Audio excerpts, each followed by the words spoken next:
Welcome to Ping Pong Dreams, where sports are not just about court trophies, but also about fate, desire, and the silent sighs that never get spoken. Today's story isn't simply about victories or defeats. It's about a genius, dazzling, free-spirited, fiercely individual, yet stifled by the very system that once elevated her.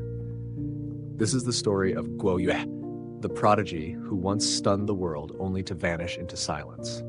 Guo Yue was born in 1988 in Anshan, an industrial city in Liaoning province, a tough land that has produced many athletic talents.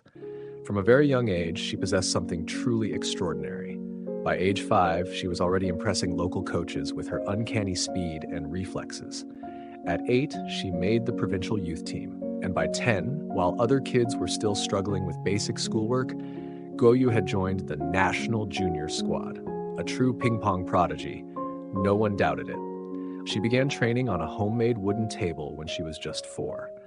No modern facilities, no ball machines, just a flickering yellow bulb and the rhythmic bounce of the ball. In that dim room, her eyes would sparkle every time she mastered a new shot. To her, table tennis wasn't an obligation. It was a game, a love. But once she entered China's national youth training system, that love began to be tested. From a smiling little girl enjoying the game, Guo Yue was gradually turned into a cog in a relentless machine.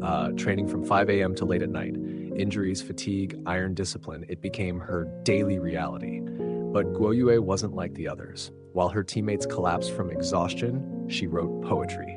When others obeyed orders in silence, she asked questions. She once asked her coach, "Why must I train this shot if it doesn't suit my style?" A simple, innocent question. Yet it marked her as rebellious, overly individualistic, lacking team spirit.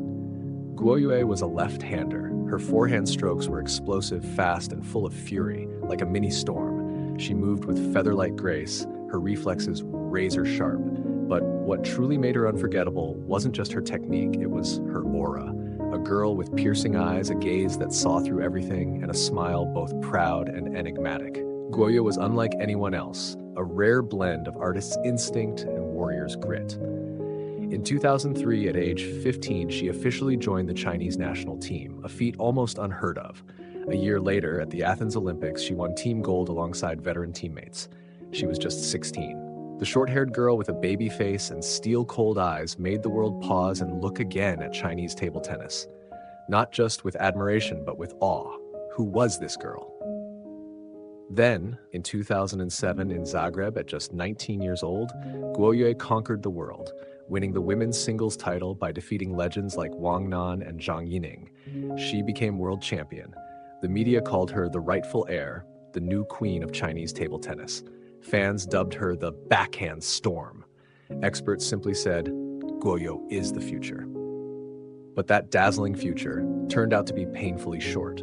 Guo Yue was different, and in a system designed to eliminate difference, that was a crime. She liked fashion. She posted poetic musings. She took artsy photos. She didn't like rituals, didn't bow easily, didn't conform to mandatory team dinners after training. She once said, with disarming honesty, "I want to be myself, a person, not a machine."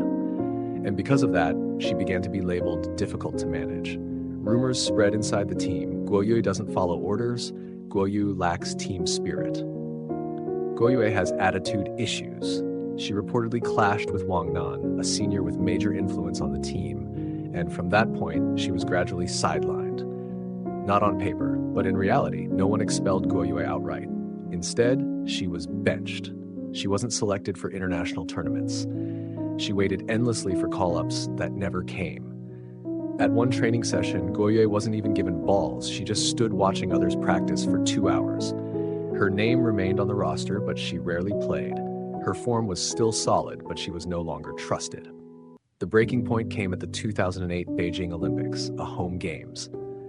Despite being the reigning world champion, Guo Yue wasn't allowed to compete in singles. She received a team gold medal, smiled on the podium, but in her eyes, there was something unspeakably sad. A sorrow not for the audience.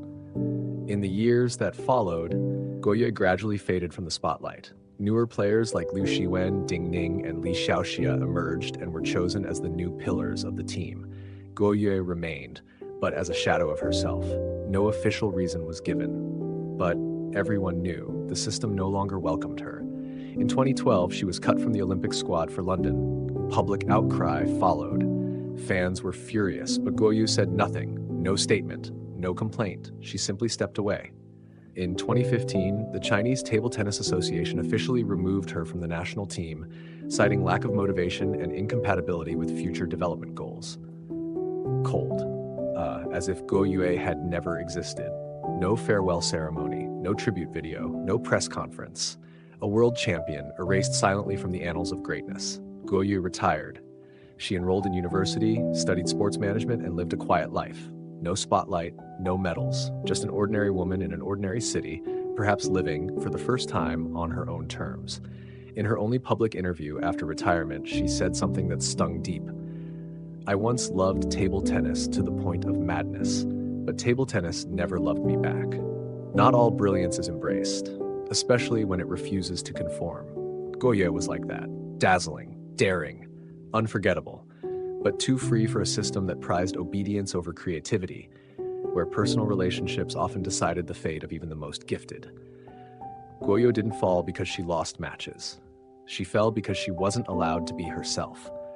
She once wrote on her blog, "I want to live a life that makes me smile when I look back, not just one filled with cold medals." And maybe that's what she's doing now. Even as we, her fans, still carry the ache of what could have been. We still remember the girl who once soared, once rebelled, once symbolized a generation's longing for freedom. Guo Yue stands as proof of a painful truth in sports, that sometimes the very systems meant to nurture brilliance end up extinguishing it. And if one day you pass by an old sports hall in Anshan, you might see a young woman quietly watching an empty ping pong court. No one will recognize her. No one will know she once made the world stop and watch. But in her eyes, there will still be a light, not blinding, but steady. A reminder that a fire once burned here. Guo Yue doesn't need to be crowned. She doesn't need statues or belated honors. She lived as she chose, authentic, proud, radiant in her own world. Sometimes the greatest courage isn't standing on the podium, it's knowing when to walk away and still keep your soul intact. Maybe that was her greatest victory, a victory with no medal. Guo Yue didn't vanish, she simply turned the page. And we, the ones who followed her, cried for her unjust losses, paused at her smile on the podium. We will always remember. Like a rare wind that swept through Chinese table tennis, stirred the entire system, then drifted away, carrying with it a piece of the sport's soul. And in that moment, when the ball rises, when the arena lights flicker on, remember Guo Yue, not as a genius discarded, but as a symbol of freedom, of the courage to be true to oneself in a world that forces conformity. Guo Yue, the backhand storm that once made the world look up, remains an unfinished song, heartbreakingly beautiful. Thank you for listening to Ping Pong Dreams. Today, we shared a story, not of triumph, but of truth. Because sports aren't just about gold medals, they're about the lives left behind. See you next time, where hearts still beat behind every serve.